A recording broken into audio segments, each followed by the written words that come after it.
Viewers সবাই জানেন TikTok platform use করে বিভিন্ন কায়দায় বিভিন্ন সিস্টেমের মাধ্যমে বাংলাদেশের মানুষকে প্রতারণা করে আসছে।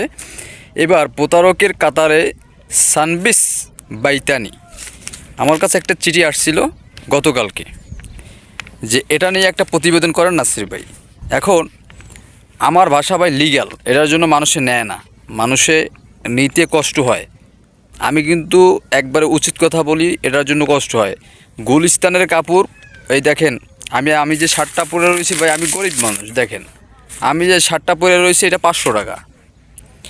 গুলিস্তানে আমি আমাদের এই মার্কেটে আমি এই শার্টটা মনে করেন যখন আমি কিনতে গেছিলাম, তখন ও এই একই শার্ট ও 800 টাকা চাইছে। আমি গুলিস্তান থেকে এইটা, আমি গরিবের সন্তান, সমস্যা নাই, এইটা আমি 200 টাকা থেকে কিনছি। এখন কথা হলো আকপাস 600 টাকা, 600 টাকা। এই প্রতারক পাকিস্তানের জিনিস বইলা গুলিস্তানের মাল চালিয়ে দিচ্ছে। এরকম অভিনব কায়দায় হাজার হাজার প্রতারক এরকম। এই যে আপনারা জানেন যে এই যে ক্রিম আভা বলে একটা নাম আছে, ক্রিম। রোদ্রে ভিডিও করতেছি, আপনারা একটু যদি ধৈর্য সহকারে দেখতেন যে রোদের যে অবস্থা। এই যে ক্রিম আভা, ক্রিম, হ্যাঁ, ক্রিম বেচে, কিন্তু অভিনব কায়দায় অভিনব কৌশলে এরা যে কীভাবে টিকে, আমার এইটা মাথায় ধরে না। মানুষের ত্বক নষ্ট হয়, মানুষের যে, আপনি যদি সুন্দর হতে চান, আল্লাহ যেহেতু আপনাকে সুন্দর বানাইছে, যতটুকু বানাইছে, আমাকে দেখতেছেন যে যতটুকু ফর্সা, এরপরে যে ফর্সাটা হবে আসলে অ্যাজুয়ালি আসলে কি ফর্সা হবে? হবে না।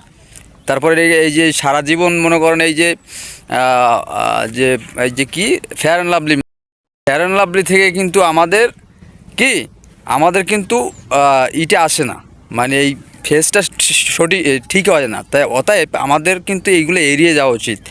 কয়েকদিন আগে দেখলাম ড্রিঙ্কও একটা প্রোডাক্ট, সেটা হতে পারে আমাদের বাংলাদেশি বা অন্য ব্র্যান্ডের হতে পারে, কিন্তু এটা ছোটো বাচ্চারা খায়। ভোক্তা অধিকার ওখানে যেও হামলা। ভাই আমাদের দেশে হাজার হাজার ভোক্তা অধিকার নামানো উচিত এই ফাজিলদের কারণে। এই বদমাইশ, যারা বদমাশি করে, এদেরকে আপনারা দেখা যায় যে মামলা দেন।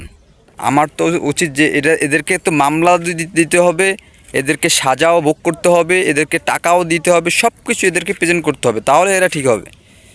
গুলিস্তানে যেটা মনে করেন 200 টাকা জিনিস, সেটা ডিফারেন্স কত হইতে পারে দেখেন। গুলিস্তানের যে মনে করেন একটা শাড়ি, এটা শাড়ি কয় টাকা দাম? গুলিস্তানের সর্বোচ্চ হইলে 300 টাকা হাই লেভেলের একটা শাড়ি পাবেন। কিন্তু আপনি যদি মনে করেন একটা এশিয়ালা মার্কেট প্লেসে যান, তাহলে কিন্তু আপনি দেখতে পারবেন যে ওই শাড়িটা মনে করেন আপনার কাছ থেকে মনে করেন 3 থেকে 4 হাজার টাকা নিচ্ছে, বা 5 থেকে 6 হাজার টাকা নিচ্ছে, এরকম ব্র্যান্ডের।